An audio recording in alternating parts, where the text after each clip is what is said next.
Hey everyone, so today we're going to be talking about directional fabrics. I have here two cotton voiles that have directional prints and a paneled jacquard that also has a directional print. So on the topic of directional prints, that means that typically there is a print on the fabric that has a top and a bottom, or a line of symmetry that runs cross grain, which is from selvage to selvage, or runs lengthwise parallel to selvage. So we're going to talk about a little bit with placement of your pattern pieces, how you want your final garment to look, because when using directional prints, you don't want to lay your patterns upside down on the print because that will show that the print is upside down on your garment. So typically with stripes, or if you have, for instance, this is a cotton voile in a new print that is item number 330790. It's super duper lightweight. It has this awesome kind of repeat of this kind of water, I wouldn't say watercolor, it's more of like an India ink blotting, kind of just very watery and liquidy looking print of these repeats of faces. So this is an awesome example because you have your selvage on one end, which typically has either like a white bar, or that is just where the top and the bottom of the roll of fabric are. So in this case, with this print, using the directional of the fabric to dictate how you lay your pieces, the tops of the girls' heads are the top of the print and the bottom is the chin. So when you lay out your pattern pieces to cut on this, you want to be sure that you are not laying your pattern pieces upside down. With a print like this, where I really want to be sure that I get not too much of an abstract connection between each of my panels, I have here a center front panel for a bodice, and I would most likely lay the fabric out to be completely one layer first, so that I can lay the face directly to be centered on this cut on fold pattern piece. So I would cut one side, place in my notches, and then I would fold either the pattern piece behind or on top with that previous cut side of the fabric, so that I can be sure that I keep that line of symmetry down the face. Because this is cotton voile, it doesn't have any stretch. It doesn't have stretch in the cross grain, and it doesn't have stretch in the lengthwise or straight grain. If I wanted the print of the fabric to lay going horizontally, I could always turn my pattern pieces and cut them cross grain. It's really up to you. Again, you don't have to worry so much about like placement, but if you want a particular area of the fabric to lay on a particular area of your garment in the end, be sure that you're laying out your patterns in the right direction. So that means top of head, bottom of head. If the faces are upside down, if that's like the look you're going for, by all means, lay your pattern pieces upside down. But realistically, you would do top, bottom. So with that being said, you would lay your pattern pieces to be stacked as this being the shoulder and the waist, top, bottom. Then you would lay your next pattern piece below, top, bottom, and so on. With this next type of print, this is also a cotton voile, and I think it is so cool because usually when you have digital prints of recreating something like tie-dye, they get really like washed out and pixelated. But on this particular item, which is number 330785, it almost looks like you did the tie-dye yourself, which I think is awesome. We're going to talk about selvage again too. So on some fabrics, the selvage edge is sometimes has a little bit more narrow of a border than the opposite side, and that's just how the fabric is printed on the machine. And with that being said, you have to bear in mind that when you fold your fabric right sides together before you start cutting, you don't want to end up placing your pattern pieces too close to that selvage edge if the selvages are different from one side to another. So that doesn't really apply to cutting directional fabrics. It's just like a side note about when you're laying out your pattern pieces and being aware of where your selvage, where your actual print ends on the selvage side, okay? So with this print, it has kind of a line of symmetry, You could say it's like a mirror line of the print, which is just here down the center of the fabric. So if you would want to keep a line of symmetry and keep a top and a bottom to this type of directional print, again, it's very abstract. You could flip it and use this as the top of your print, this as the bottom, and so on. You can see on the print there is a very clear line of symmetry. So I'm just placing my little retractable mood ruler down that reflection line, so I know exactly where I'll be lining up the center of my center front panel.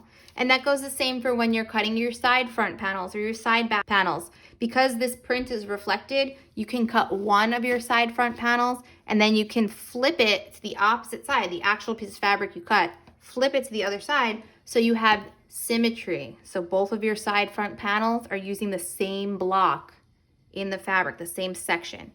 So again, line of symmetry down the center. You can lay your pattern piece, center front, align that. And because this is cut on folds, after I cut out my pattern, I can just flip the whole piece to be sure I maintain staying on that reflection line, okay? So yeah, this is a pretty cool fabric, but I feel like if you were just to like cut randomly and then seam it together, it might look kind of sloppy. So I would definitely recommend being a little bit more intentional with where you lay your fabrics on a type of fabric that has a clear mirrored print. So let's talk paneled fabric. This fabric is item number 321022. It is silver and black landscape jacquard. Jacquard is a little different from cotton fabrics. It's a little more crunchy. Think of like a taffeta or like a silk file. It has more body. So you would want to use this to make more voluminous garments. Again, you can make tailored pieces with jacquards because they really hold their shape nicely. So like a tailored pants, tailored jacket, think of, you know, anything that is fitted against the body or you need really, really crisp lines.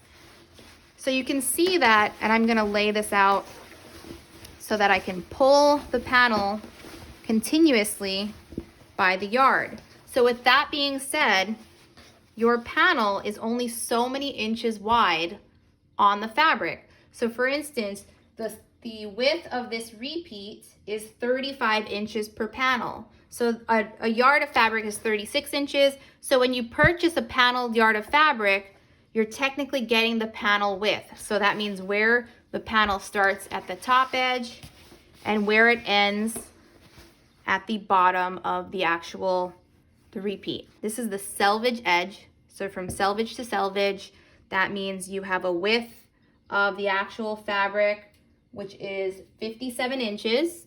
So the roll is 57 inches wide across the cross grain, but the panel, the repeat itself, is only 35 inches.